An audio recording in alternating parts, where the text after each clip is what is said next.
friends. The books I have for you today to end our week are Corduroy and A Loud Winter's Nap. I'm going to start with Corduroy. You might have heard this story before. It's about a little bear.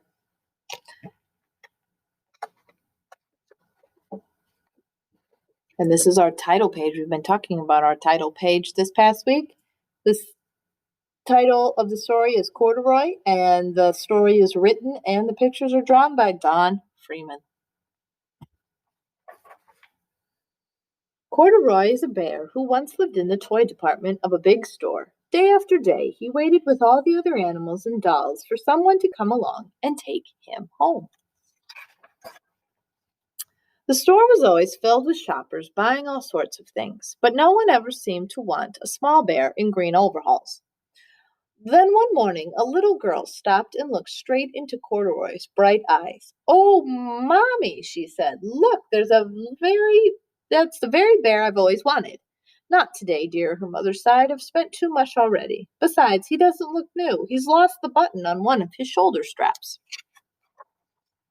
Corduroy watched them sadly as they walked away.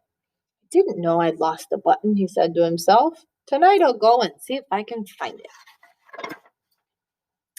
Late that evening, when all the shoppers had gone and doors were shut and locked, Corduroy climbed carefully down from his shelf and began searching everywhere on the floor for his lost button. Suddenly he felt the floor moving under him. Quite by accident, he had stepped onto the escalator, and he went up. Could this be a mountain, he wondered? I think I've always wanted to climb a mountain. He stepped off the escalator and it reached the next floor, and there, before his eyes, was the most amazing sight. Tables and chairs and lamps and sofas and rows of beds. "This must be a palace," Corduroy gasped. "I guess I've always wanted to live in a palace." He wandered around admiring the furniture. "This must be a bed," he said. "I've always wanted to sleep in a bed." And up he crawled onto a very large, thick mattress. All at once he saw something small and round. "Why, here's my button," he cried, and he tried to pick it up. But like all the other buttons on the mattress, it was tied down tight. He yanked and he pulled with both paws until pop! Off climbed one of the buttons, and off the mattress Corduroy toppled. Bang! Into a tall floor lamp. Over it fell with a crash. Corduroy didn't know it, but there was someone else awake in the store. The night watchman was going on his rounds on the floor above. When he heard the crash, he came dashing down the escalator. "Now, who in the world did that?" he exclaimed. "Somebody must be hiding around here." He flashed the light under and over sofas and beds until he came to the biggest bed of all, and there he saw two fuzzy brown ears sticking up from under the covers. "Hello," he said. "How did you get upstairs?" The watchman tucked Corduroy under his arm and carried him down the escalator and set him on the shelf in the toy department with other animals and dolls. Corduroy was waking up when the first customers came into the store in the morning, and there, looking at him with a wide, warm smile, was the same little girl he had seen only just the day before. "I'm Lisa," she said, "and you're going to be my very own bear. Last night I counted what I've saved in my piggy bank, and my mother said I could bring you home." "Shall I put him in a box for you?" the saleslady asked. "Oh, no, thank you," Lisa answered, and she carried Corduroy home in her arms. She ran all the way up 4 flights of stairs to her family's apartment and straight to her own room.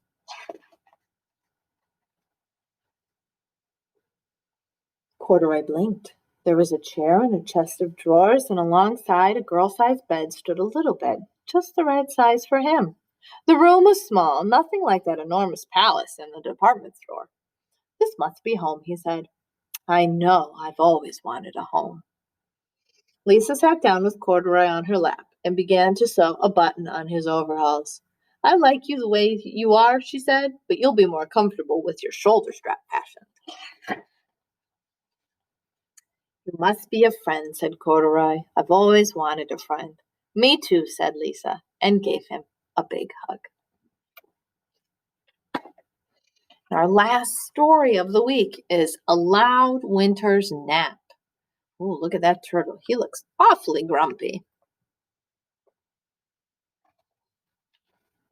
A Loud Winter's Nap by Katie Hudson.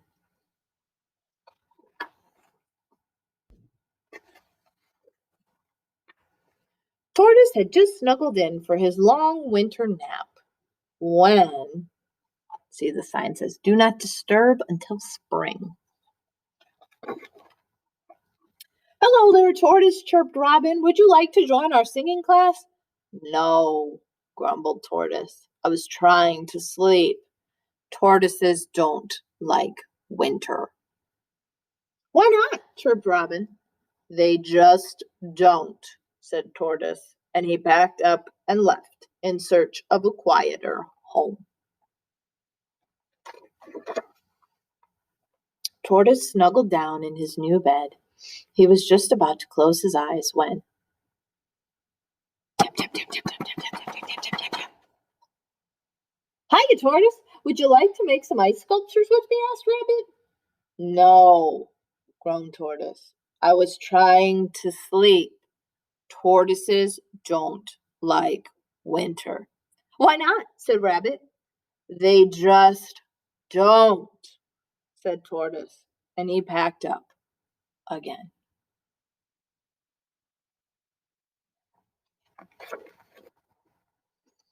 Tortoise trudged through the snow and found a new napping spot. Again, Tortoise snuggled down in his new bed, and he was just about to close his eyes when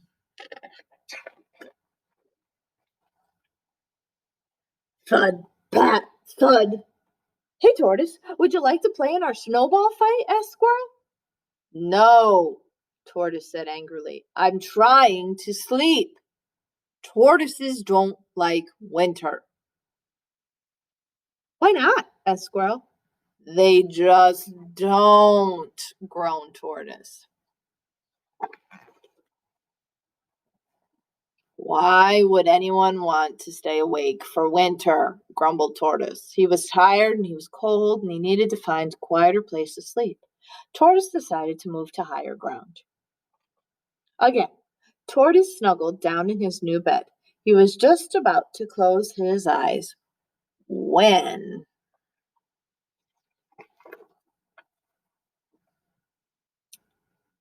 duh, duh, bounce, bounce. Uh-oh. Oh no, cried Tortoise. Kerplunk! I do not like winter, Tortoise said. See, there's beaver and the sign says sled construction site. Tortoise hiked up a big snowy hill.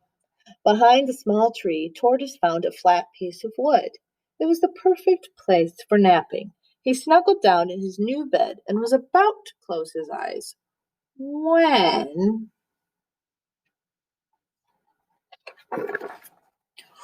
whoosh!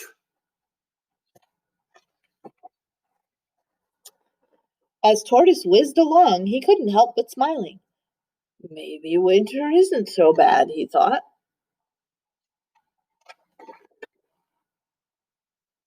And as he flew off his sled and through the air, he couldn't help giggling. Maybe winter is more than cold and snow, he thought.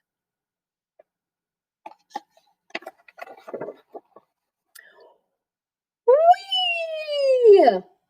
And as he slid across the ice, he realized he'd been wrong. That night, Tortoise skated, slid, spun with his friends late into the night. He wasn't tired or cold.